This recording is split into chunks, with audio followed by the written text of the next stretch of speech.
My stepmom turned my dad against me until I was pushed out into the snow with nothing but 2 suitcases, a box of memories, and $847 to my name.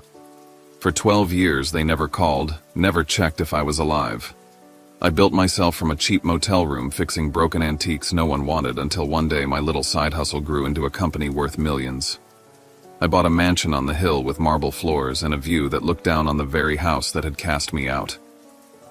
The next morning, they showed up at my door. My stepmom's voice cut through the foyer. "We're moving in since you have all this extra room." What I did next, no one saw coming. But before I share my story with you, I'd love to know you're here with me. Drop a simple hi in the comments or tell me where you're watching from. I love seeing how far my story can reach. Thank you. And now, let me tell you everything. Please don't forget to subscribe to this channel. It helps me keep telling these stories, and honestly, after everything I've been through, knowing you're here means more than I can say. My name is Orion Blaze, and this is what happened when the family that abandoned me tried to come back. The night my stepmom told me to get out, the first snow of the season came down sideways over Pine Hollow and stuck to the porch rails like salt, and I stood there with 2 suitcases, a damp cardboard box of my mother's photos, and her old journal, and exactly $847 crumpled in an envelope I'd kept in my sock drawer for emergencies I never imagined would look like this. Cassandra held the door with one manicured hand and shoved a black trash bag of my clothes at me with the other, her perfume sharp and floral cutting through the cold, while a playlist thumped from the warm house behind her, as if a party were in full swing to celebrate the new world without me. "The family needs order," she said, lips barely moving, eyes already scanning over my shoulder toward the hallway. Through the crack, I could see my room stripped down to bones, my pencils corralled into a plastic bin, my old laptop pushed to a corner like a scolded child, and on the desk, a glossy printout, a space plan sketch with my bed outlined in red and labeled "Remove," and in handwriting I recognized hers, "Convert," to Cassandra's office. It wasn't a fight. It was a finished plan with my absence budgeted in. Victor hovered in the foyer in his cardigan, hands awkward at his sides, the way men do when they want to help and are terrified of the price. He reached for the bowl on the console and fished out the spare car key, stepped to the threshold, and then recoiled as if the brass had burned him. "Keep your strength," he said, voice so low the words almost froze before they reached me. He didn't meet my eyes. He didn't step outside. Behind the lace of the next-door window, a neighbor's curtain shifted, someone watching the clean eviction of a grown son, and shame flared hot in my chest even as the wind needled my face. I swallowed the taste of metal and lifted the trash bag over my shoulder like I was leaving a construction site at the end of a shift. I didn't plead. I didn't ask why. There's a kind of dignity you only learn when you're standing on a porch with nowhere to sleep. I dragged the suitcases down the slick walk to the driveway, set the cardboard box on the trunk of Victor's sedan, and flipped open the lid long enough to touch the journal's swollen cover, ink haloing where some page had been torn, and the wet had pulled the blue into a bruise. Whatever was missing from that journal mattered. Even the paper seemed to ache around it. I closed the box and cinched it tight with the frayed twine I'd found in the garage earlier. If I lost everything else, I wasn't losing this. I looked back once. Cassandra had already taped a sheet of paper inside my old window just above the model sailboat Mom and I had built when I was 10. Under the header "Room Renovation Schedule," the date was neat and undeniable, 10/01/2012, 2 weeks before tonight. This wasn't a blow-up. It was a blueprint. I squared my shoulders and turned toward the highway. US 40 lay a mile of dark and wet away, and beyond it the Starlight Inn with the neon star that buzzed and flickered, and always seemed one gust away from dying, which somehow made it feel honest. I told myself motel coffee could be a lifeline, and 4 walls were 4 walls. I told myself my feet would thaw. Snow caught on my lashes. The wind cut my ears to ringing. As I reached the corner and the street light threw my shadow long across the road, I had one ridiculous thought that kept me upright someday. I was going to stand somewhere warm and high and look down at this street and feel nothing. The thought didn't comfort me, but it gave my legs a job.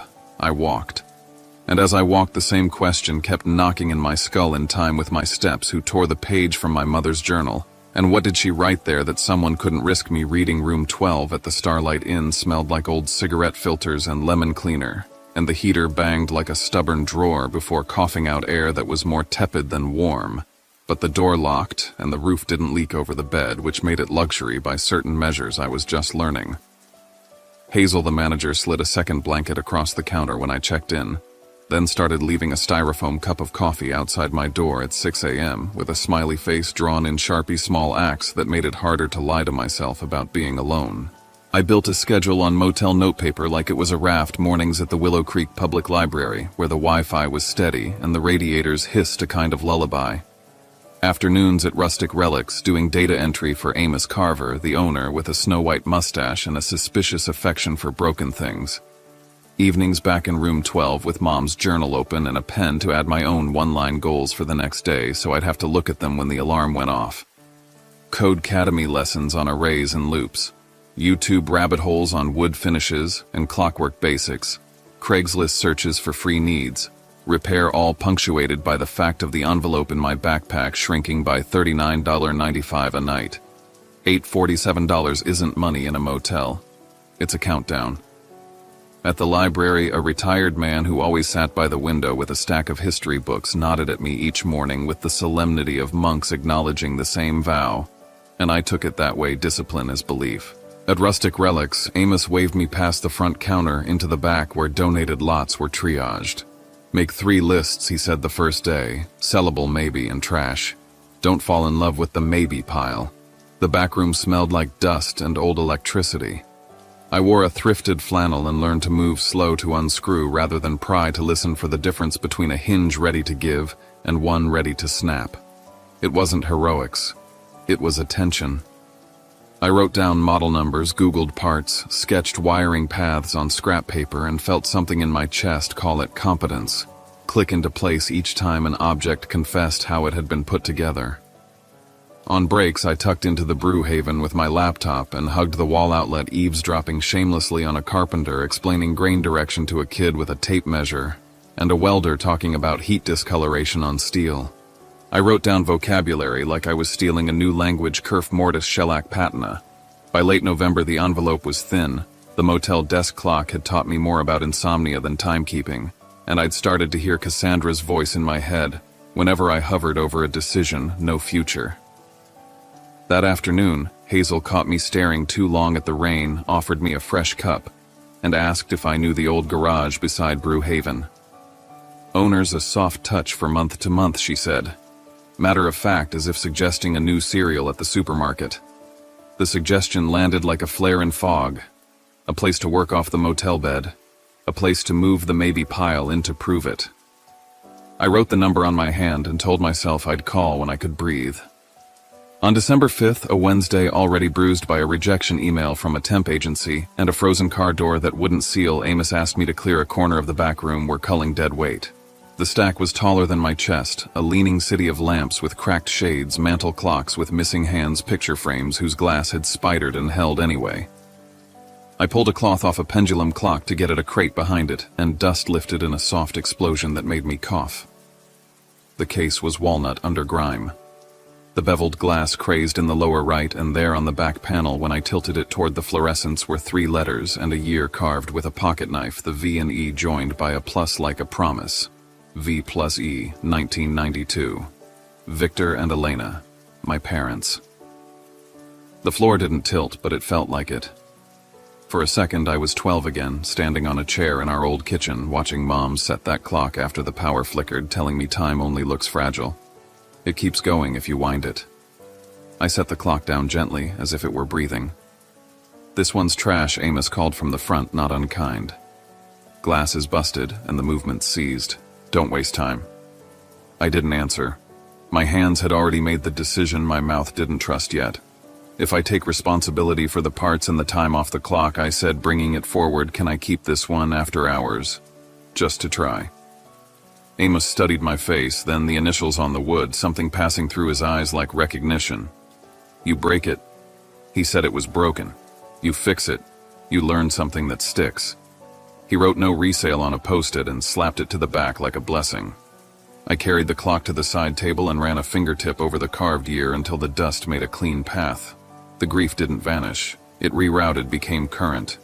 That's the thing about anger: when you're too tired to hold it, it converts to fuel. That night back in room 12, I laid the clock on the desk and opened Mom's journal across my knees. Near the middle, the ragged edge where a page had been torn out feathered under my thumb, the ink from the surrounding lines blotted as if someone had closed the book on a tear. I could almost hear her pen scratching late at night while I was asleep in the next room. In the margin 2 pages earlier, a phrase I'd overlooked before flickered now under the lamp final decision. The words felt like a tossed rope I hadn't noticed when I was drowning. What decision? Who tore it away? In the morning, I asked Amos if I could look at the purchase records for the last few months as part of organizing the back room. He grunted permission. The ledger was old-school ink and carbon copies scabbed into a binder that stuck a little when I opened it. Toward the back, under a date from late fall, a line item caught my eye. Odd household lot mixed clocks, lamps, frames from a private seller whose last name meant nothing to me but whose initial did see.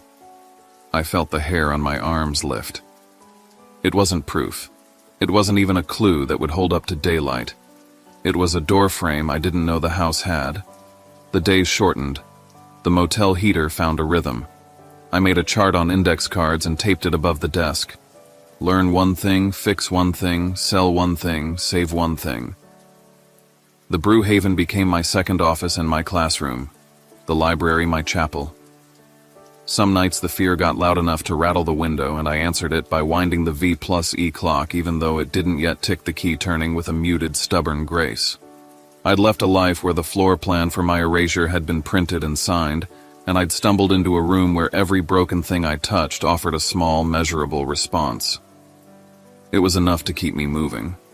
It had to be. Still, as I set the clock upright and watched the pendulum hang motionless, the same question from that porch returned, sharpened now by wood and brass and initials etched 20 years earlier. Who moved my family's clock into a discard pile? And why did it have to travel through Amos's hands to find its way back to mine? January arrived with snow piled against the curb and a lease for a drafty garage behind the Brew Haven. The rent was cheap, and the landlord only asked that I keep the noise down after 10, which was easy since my tools barely qualified as loud. 2 warped tables became workbenches. I strung up a pair of fluorescent shop lights, screwed pegboard to the wall for the handful of screwdrivers and pliers I'd collected, and wrote in black marker on a piece of cardboard 5 steps: clean, repair, refinish, reassemble, record.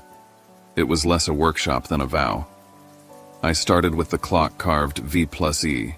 I replaced the frozen mainspring, polished the walnut with oil and wax, and sealed the carved initials beneath a layer of sheen that hid them from casual eyes, but preserved them for mine. I would never sell that clock. It was the compass of the whole thing. For practice, I took apart lamps, trays, and bent metal frames that Amos had written off. I ordered parts online with money I didn't really have and spent nights watching tutorials on restoring veneer until the words felt like a second language. Every mistake cost me hours and sandpaper, but each misstep also taught me why professionals swore by patience more than tools. By February, I had enough pieces to try selling. I rented half a folding table at the Willow Creek flea market, laid out 2 lamps and a refinished clock, and printed little cards with the stories I'd pieced together. Oak lamp salvaged from a Denver estate, rewired by hand, and kitchen tray, 1940s aluminum, polished and resealed. People lingered more on the stories than on the objects, and one young couple bought a lamp simply because it reminded them of their grandparents' farmhouse. When I wrapped it for them, the man said, "Thanks for giving it a second life." That line stuck harder than the $20 bill. The sales weren't smooth.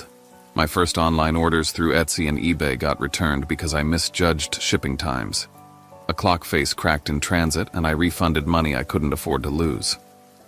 But with each failure, I built systems double-boxing faster responses, labeling every screw and washer during disassembly, so I didn't waste hours guessing where they fit later. My fear of being called a fraud softened into determination to outwork the skepticism. By early March, I'd sold enough small items that I dared a larger batch. A pair of lamps, a clock, and a brass serving tray went up online with crisp photos shot on my second-hand phone under a lamp I'd rebuilt just for lighting. When the last piece sold, I totaled the profit and saw the number glowing back at me, 847. Exactly the amount I'd had when I left Pine Hollow. I wrote the word reset in my notebook in letters so thick the pen tore the paper. A few days later, Amos called me into the storage room. He held a stack of purchase invoices and tapped one page with a knuckle. Came across this while sorting, he said. The entry listed a household lot bought in October 2012. Seller C. Hawthorne. Among the items, walnut clock initials, V+E. My throat closed. Cassandra hadn't just cleared my room for an office, she had sold the clock my parents carved their promise into. It had been bought, resold, and discarded until it fell into my hands again. Anger surged, but underneath it something sharper settled. If Cassandra could throw away my past, I would make every piece she deemed worthless into proof of my future. From that night forward, I photographed every restoration before and after, logged the source, kept receipts and stories. Not just for buyers, but for myself. Revive Relics wasn't just a name forming in my head. It was a record, a shield, a way of turning what she sold off into something she couldn't erase. Still, the question clung like a burr if she'd been willing to sell the clock that carried my mother's initials. What else had vanished from that house, and what did she gain from stripping it away? The garage grew too small by late 2013. Orders trickled in faster than I could fill them, and after one night staring at the ceiling fan in my motel room, I signed a lease on a tiny studio above Sal's Deli. The air smelled of bread at dawn and frying onions at night, but the rent was cheaper than the motel, and the space had a balcony where I could strip paint without choking on fumes. I still worked out of the garage during the day, but my evenings belonged to planning. Revive Relics became official with paperwork I filed at the county office, though it felt strange to see my name printed under the line that said owner. I poured my energy into branding. If every restored item came with a recorded history, then no one could dismiss it as junk polished up by a novice. At the Willow Creek Small Business Center, Quinn Delgado, a mentor with a sharp suit and sharper eye, looked over my early catalog and said, "Provenance is everything. Make the story part of the sale." Her advice gave me a spine. I began typing detailed histories for each piece, attaching photos of the repair process and including a certificate signed with the new name, Revive Relics. In 2014, I scraped together enough courage and debt to borrow $50,000 from the local bank. The money turned into a 1,000 square foot storefront downtown. The day the sign went up, letters black against cream, Revive Relics glowing in the window, I felt as if I had finally stepped out of the shadows of Pine Hollow. Friends from the Brew Haven and Amos himself showed up with coffee and sandwiches. For an afternoon, it felt like I was part of a family stitched together by work rather than blood. But the whispering started soon after. A customer at the counter one afternoon murmured to her friend, "He's just making money off old family stuff." Another returned a lamp, muttering that she'd heard I stole my mother's heirlooms to sell. The words cut sharper than I wanted to admit. That night at the flea market, I overheard a stranger tell someone Cassandra said he cleaned out the family house, sold everything to fund this place. I knew then the rumors had a mouthpiece. I threw myself into work, hiring my first employee, Juniper Lee, a 22-year-old with quick hands for wood grain and a fire in her voice when she said she was tired of being overlooked. We worked side by side until dawn more than once, sanding and staining pieces that needed to ship out by morning. But even as our skills grew, the shadow of Pine Hollow lingered. By 2015, I had begun driving to Colorado Springs and Denver to court larger clients. At a Denver trade fair, an older dealer cornered me, sneering that YouTube carpenters don't last long. He spread the word that my brand was built on stolen memories, not craft. Orders dipped. For weeks I lay awake wondering if Cassandra had already won by poisoning the well I was just beginning to drink from. One night back at the studio, I opened my email to find a message with no sender name. Subject line, "Watch out for the one who stole your mother's journal." My hands went cold. The only people who knew about the missing page in that journal were under the roof of Pine Hollow. Someone was reminding me or warning me that the secrets weren't buried. I sat at my workbench staring at the clock marked V+E. Its pendulum ticked softly steady despite the storms outside. I had built a storefront, hired help, and carved a name into the business registry. Yet the cracks in the past bled through the surface. Cassandra wasn't content with banishing me 12 years ago. She was reaching through rumor, trying to reduce me back to nothing.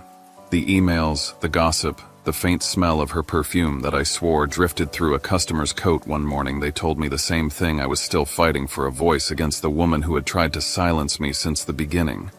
and somewhere someone else knew the missing truth from my mother's journal. The only question was whether they meant to harm me with it or to finally set me free. By 2016, Revive Relics had grown into something far larger than the garage and the studio apartment above Sal's Deli. I signed a lease on a 6,000 square foot warehouse at the edge of town, a place that smelled of sawdust and machine oil with high windows that poured light over rows of workbenches. The scale of it thrilled and terrified me. Orders had tripled after a feature in a Denver lifestyle magazine, and suddenly I wasn't the man sanding clocks alone past midnight, but the one managing shipments, invoices, and a team of young workers looking to me for direction. Theo Vance joined us that spring, a 19-year-old who could coax life back into the smallest wristwatches. His curiosity made him reckless at times, but it also meant he spotted details I missed. One evening while filing invoices, he pointed out that a stack of older documents had initials scrawled in a handwriting I recognized too well. C.H. Cassandra's hand looping and practiced. The invoices were dated 2012 and 2013, the same years my life had collapsed into motel rooms and borrowed tools. The discovery gnawed at me. Around the same time, Quinn Delgado pulled me aside after a meeting with Vintage Vogue, a high-end interior chain we were courting. She warned me that success paints a target, that there would be people eager to drag me down. Her words hit harder when Juniper told me a customer demanded a refund, claiming she'd heard our business was built on stolen family heirlooms. The rumor I thought had burned out was still alive, flaring whenever Cassandra chose to fan it. The Vintage Vogue contract nearly broke me. They wanted 36 restored pieces for their Denver showrooms, all delivered within 6 weeks. A single delay could trigger penalties that would sink us. My team was green, mistakes piled up, and I worked myself to exhaustion to keep deadlines from slipping. I barely slept, lived on diner coffee, and heard Cassandra's voice in my head whenever I faltered. Yet we delivered. I walked through the showroom in Denver that fall, watching designers admire our work under gleaming lights, and for a moment I felt I had climbed free of her reach. Then came the spring of 2017. The Willow Creek Book Fair invited me to speak about starting a business from discarded things. I stood behind a podium in the community hall telling an audience about motel rooms and flea markets, about the value hidden in broken objects. Applause rose, polite and steady. But afterward, as the crowd thinned, a stranger pressed a sealed envelope into my hand and vanished before I could ask a single question. Inside was a torn scrap of paper, yellowed with age. The handwriting froze me, my mother's.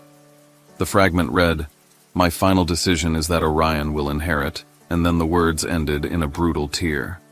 My chest tightened. I pulled out the journal I always carried, the one with the ragged gap in its middle, and fitted the scrap against the torn edge. It aligned perfectly, fibers marrying like a wound closing. My mother had written me into her will, into her legacy, and someone had ripped it away. I sat in the warehouse office that night, staring at the scrap under the lamplight, Theo tinkering quietly with a watch in the next room. All the success around me, the workers, the contracts, the warehouse stacked with furniture reborn, suddenly felt like scaffolding built over quicksand. My mother had left me something. Cassandra had stolen it. Victor had let her. And now pieces of that truth were dripping back into my hands, delivered by someone unseen. The mended journal lay heavy in my lap. No matter how high I built, the past was waiting to be reckoned with. And if my mother had trusted me with her final decision, I had to find out what Cassandra and Victor had done with it during those 12 missing years. By 2019, Revive Relics was thriving in 15 states, and I had moved into Silverstone Estate, a mansion perched high on Eagle's Crest with marble halls and a balcony that overlooked the modest rooftops of Pine Hollow. From my study window, I could see the neighborhood where I had once been thrown out with 2 suitcases. The irony wasn't lost on me. Yet power never comes without resistance. In January of 2020, the Willow Creek Chronicle ran a front-page article accusing me of profiting off stolen inheritance. The piece was anonymous but detailed, quoting family sources who claimed I had twisted my mother's journal into marketing fodder. I knew immediately whose hand was behind it. Cassandra had found a bigger stage. The fallout was swift. Vintage Vogue called nervous about the association. Clients asked pointed questions. Worse, my half-siblings, Sage and River teenagers, now posted on social media that they didn't know what to believe. "We just want the truth," Sage wrote under a filtered photo of Pine Hollow. Their doubts stung more than the article. I decided silence would be surrender. I released a statement showing the restored scrap of my mother's journal, proof that a page had been torn out, proof that something had been hidden. I didn't reveal the words, not yet, but I wanted the world to see that gaps existed, that my story wasn't fabricated. That week, a young journalist, Ellie Moore, reached out. We met in a quiet booth at a downtown diner, and she slid a photograph across the table. It was a bank record from 2012 showing a withdrawal of $50,000 from the E. Blaze Memorial Trust. The signature was Victor's. I stared at the numbers until they blurred. That money had been meant for me. It was the exact sum Cassandra had spent to buy and flip the household lot that contained the V+E clock.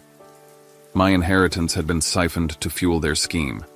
The ground tilted beneath me. I thought of Sage and River growing up on lies told their brother abandoned them, while the truth was that their mother and my father had gutted what was mine. Weeks later, Juniper called me to the office.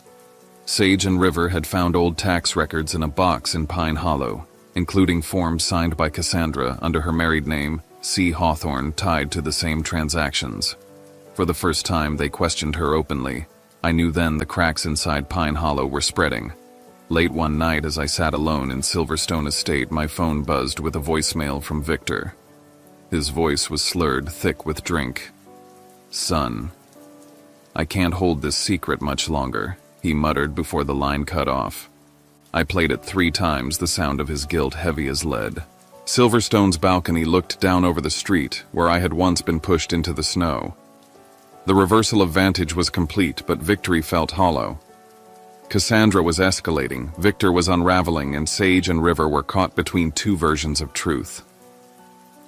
The evidence was mounting: the invoices, the scrap of my mother's words, the bank withdrawal, the tax forms, Victor's drunken confession. The fire Cassandra had set years ago was still burning, and it had reached the point where silence would turn me to ash along with her lies. I stood at the window, city lights flickering below, and asked myself the only question that mattered: was I ready to expose everything, even if it shattered what was left of my family, in order to finally claim the justice my mother had intended for me? On the morning after the Chronicle announced my purchase of Silverstone Estate, the gates at the foot of the driveway rattled with the sound of my past. Victor, Cassandra, Sage, and River stood there like ghosts, summoned by the ink on that article. Their coats were worn, their faces pinched as if they had rehearsed hardship, and for a moment the boy in me wanted to shut the gates and let the snow fall between us. Instead, I buzzed them through. The marble foyer echoed under their shoes. Cassandra's eyes darted from the chandelier to the paintings to the view through the tall windows, and her mouth curved into a smile that pretended gratitude, but carried expectation.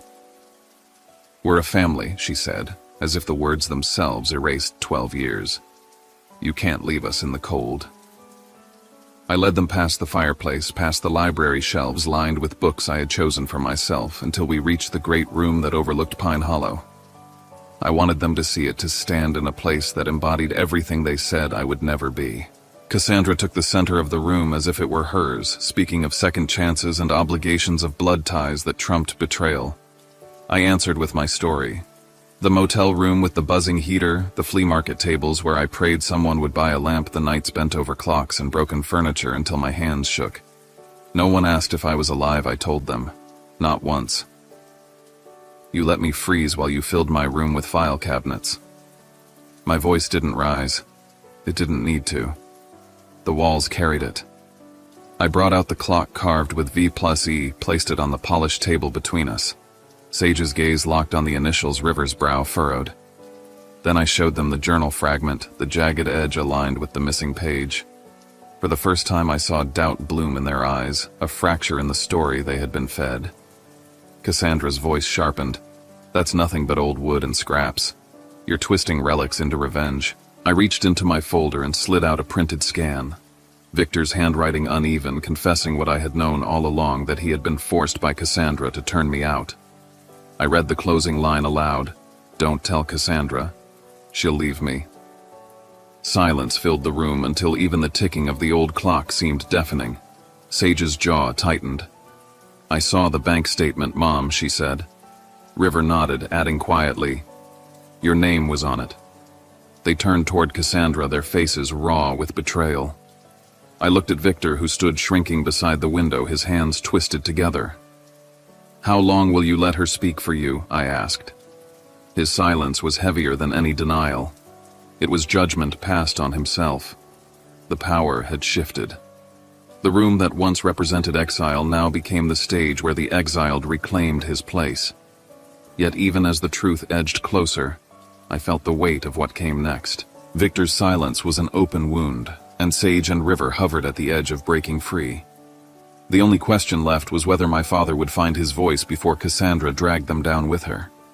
By evening, the estate glowed with amber light from the sinking sun, the hills below cast in shadow. I gathered them on the balcony.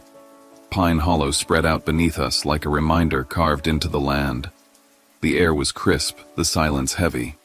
It was time. I opened my mother's journal and read the words aloud.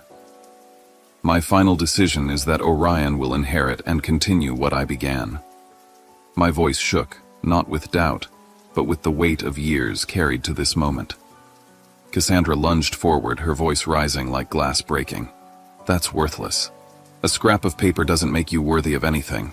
You're cruel, Orion. You've forgotten what family means." Before I could answer, Victor spoke. His voice was rough, trembling. "No, it's true." He looked at Sage, and River, tears streaking his face. "I took the money. I let her persuade me. I betrayed my son. And I betrayed your mother's memory." His shoulders collapsed as though the words had been chains he finally dropped. Sage's eyes brimmed. River stepped quietly to my side, his silence speaking louder than Cassandra's fury. I reached for their hands. "I will always welcome you here," I told them. "But justice isn't letting back the ones who destroyed it." Cassandra's mask cracked. She screamed that I was heartless, then turned on her heel and stormed from the balcony. Victor followed, smaller than I had ever seen him, a man walking behind his own shadow. From the driveway came the sound of a car door shutting, and when I glanced down, I saw Ellie Moore waiting by the gate with a notebook in hand. Sage and River exchanged a look, then nodded. They would tell her everything. The truth that had been strangled for 12 years would finally breathe in public. We stayed on the balcony as the sky deepened to gold, the three of us wrapped in a silence that was no longer heavy but healing. I poured coffee into porcelain cups, set the old photographs of my mother on the table, and watched Sage and River study the face they had been taught to forget. The sun dipped lower, painting the estate in warm firelight. I exhaled and let the words rise. I belong here. For the first time, I believed it. The past was closed behind us, not erased, but transformed. Cassandra's power ended where the truth began. Sage and River were no longer bound to her stories. And I, once cast into the snow with nothing but a box and a broken heart, now stood in a place of my own making. In the days that followed, I planned a new gathering at the Willow Creek Business Club, not for investors or partners, but for the young ones who thought they were too broken to start. I would tell them about motel rooms and neon lights, about clocks that refused to tick until someone cared enough to wind them again. As the sun vanished that night, I felt the question stretch ahead of me, not as a burden, but as a promise with the past settled. How far could Revive relics go, and what new story would I carve from the flame that refused to die?